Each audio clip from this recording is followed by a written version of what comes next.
ہمارے جب تک T V drama serials, Ertugrul drama بنا نا، پوری بالی ووڈ پوری ہالی ووڈ کی فلم انڈسٹری تباہ کر دی ان لوگوں نے. لوگ اور کچھ دیکھتے ہی نہیں. کیا اس ڈرامے میں کیا ہے؟ کیا آپ نے دیکھا کہ کہیں ارطغرل نے کسی کو مکہ مارا اور وہ 600 فٹ دور جا کے گرا ہو، جس طرح تامل کی موویز میں ہوتا ہے یا جس طرح انڈین موویز میں شاہ رخ خان مارتا ہے؟ نہیں کیا. کیا ارطغرل ہیلی کاپٹر سے آ رہا تھا؟ کیا ارطغرل نے ڈائناسور کو مارا تھا؟ نہیں. انہوں نے اتنی انویسٹمنٹ نہیں کی جس طرح انڈیا اپنی موویز پہ کرتا ہے. وہ ایک ہی گاؤں میں بیٹھ کے پوری مووی بنا لی ان لوگوں نے، پوری سیریز بنا دی. لیکن دنیا دیکھ رہی ہے. اب دنیا کو، اب ان فلم پروڈیوسرز کو بھی سمجھ جانا چاہیے کہ جو تم لوگ غلاظت دکھانا چاہتے ہو یہ قوم وہ دیکھنا نہیں چاہتی. قوم یہ دیکھنا چاہتی ہے، اپنی تاریخ دیکھنا چاہتی ہے. لیکن قوم کی بدنصیبی ہے کہ وہ تاریخ اسے دکھائی نہیں گئی. آپ کو پتہ مغرب نے کہا ہے کہ ارطغرل غازی جو ڈرامہ سیریل ہے یہ ایک منی ایٹم بم ہے جو 34 لینگویجز میں اسے ٹرانسلیٹ کر لیا گیا اور لوگوں کو ڈبنگ کے ساتھ دکھایا جا رہا ہے مختلف ممالک میں. یہ چیزیں اگر ہم لوگ بنانا شروع کر دیں نا، اور صرف ٹیپو سلطان پہ، ہم بہت چھوٹے تھے، شاید ہمارے دور سے پہلے کی بات ہو، ایک ڈرامہ سیریل بنا تھا، کچھ قسطیں اس کی چلی تھی. وہ نہ بھی دکھائیں نا، صرف یہ دکھائیں کہ میر جعفر اور میر صادق جو غدار تھے ان کے لیے برطانوی سامراج نے عدالت سے معاوضہ لگایا تھا کہ انہوں نے معاوضہ دینا ہوتا تھا کہ یہ ہمارے وفادار تھے اور ٹیپو سلطان کے غدار تھے، ان کو ہر مہینے نہ پیسے دے دیا کرنا. تو سارے غداروں کے بچے آتے تھے نا، تو وہ باری باری سب کو معاوضہ لگتا تھا. کچھ کی پینشن ہوتی تھی، کچھ کا کیا. تو میر جعفر اور میر صادق کے بارے میں اعلان ہوتا تھا، میر جعفر غدار کے لوائقین، ان کے وارث حاضر ہوں. آپ اندازہ کریں کیا گزرتی ہوگی ان لوگوں. جس طریقے سے قوم کا وفادار، امت کا وفادار صدیوں اس کا نام یاد رکھا جاتا ہے نا، اسی طریقے سے قوم کے غدار کو بھی صدیوں یاد رکھا جاتا ہے. لیکن فرق صرف اتنا ہوتا ہے کہ امت میں ہر چوتھے پانچویں بندے کا نام حسین رکھ دیا جاتا ہے، یزید کوئی نہیں رکھتا. فرق صرف اتنا ہے. دس از دا اونلی ڈفرنس. اللہ کرے کہ ہم لوگ جو خود کو حسینی کہتے ہیں ہم واقعی حسینی بننے میں کوئی عملی کردار ادا کریں. ورنہ ایک وزیر تھے، تقریر کر رہے تھے اور کہہ رہے تھے کشمیر میں میدان کربلا برپا ہے.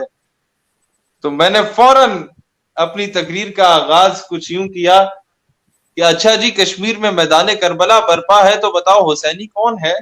کشمیری ہے نا؟ کہتا ہاں اوبویسلی. میں نے کہا یزیدی کون ہے؟ Indian army. کہتا ہاں اوبویسلی، بڑا کانفیڈنس ہے. میں نے کہا ابھی ذرا اسی کانفیڈنس سے مجھے بتاؤ کہ کوفے والا کون ہے؟ خاموش امت ہمیشہ کوفے کا کردار ادا کرتی ہے. کہیں ہم لوگ وہ کوفے والے کا کردار تو ادا نہیں کر رہے معذرت کے ساتھ، بحیثیت قوم، بحیثیت امت. ڈرو اس دن سے. میں اس پاکستانیوں کو کہتا ہوں، اس امت کو کہتا ہوں، جب ہمارا شمار ان کوفے والوں میں سے ہو.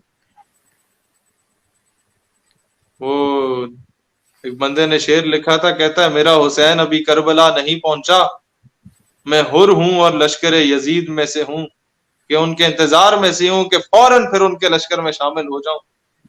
حر کا رول پلے کر لو، کچھ کر لو. لیکن نہیں، تقریروں میں خوش رہیں گے یہ لوگ. تعویل کا پھندا کوئی صیاد لگا دے، یہ شاخ نشیمن سے اترتا ہے بہت جلد.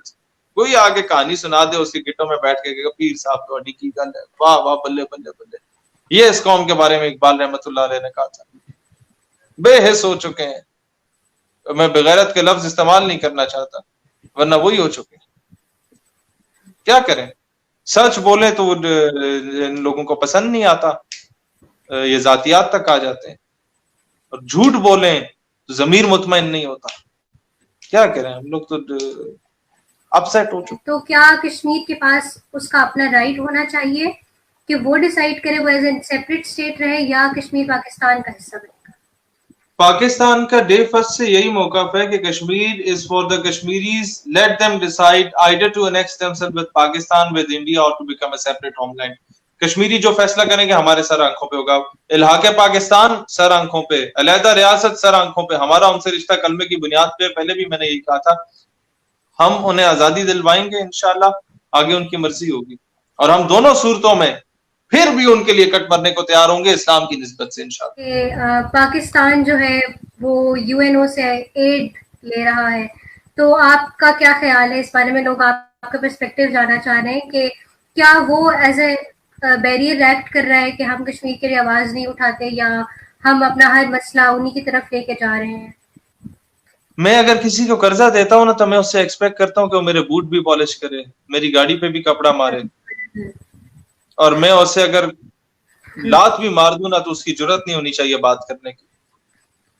اسی طریقے سے کوئی ہمیں قرضہ دیتا ہے نا تو وہ پھر ہماری بیٹی بھی عافیہ صدیقی کی صورت میں اٹھا کے لے جاتا ہے, وہ ہمارے 2 بچوں کو ریمنڈ ڈیوس کی صورت میں شہید بھی کر دیتا ہے, ہم کچھ نہیں کہہ سکتے.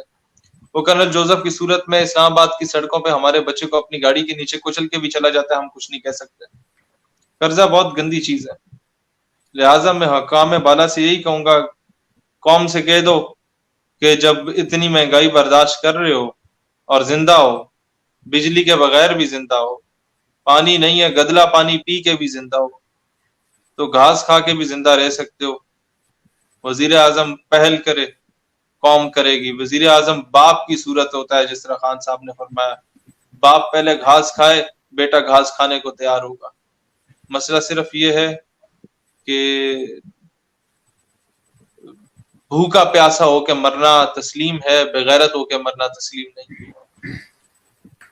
مقروض آدمی کس طرح جا کے دلیری سے بات ہے, مجھے یہ بتائیں. میں آپ کو ایک ایگزامپل دیتا ہوں.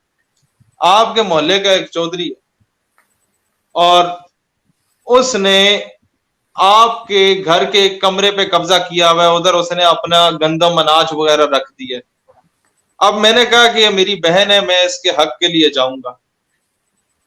مجھے بتائیں, اگر میں نے اس چودھری سے قرضہ لیا ہو تو میں کیا بولوں گا, چودھری جی میں تہاڈا نوکر, تہاڈے پیو دا وی نوکر ہے, ذرا تھوڑا جا مہربانی چا کرو, کوئی تھوڑا جا کمرہ تسی رکھو, لیکن ذرا اینو کہہ دو کہ اسی اگلے سال واپس دے دیں گے. لیکن اگر میں نے قرضہ نہ لیا ہو نا اس سے, جا کے اس کا گربان پکڑ کے جھنجھوڑ کے کہہ سکتا ہوں کہ یہ ناجائز قبضہ کیا ہے, واپس کرو. دس از دا ڈفرنس. اب آپ کو سمجھ آ رہی ہے؟ یہ قرضہ بڑی گندی چیز ہوتی ہے. جناب اگلا کوشچن.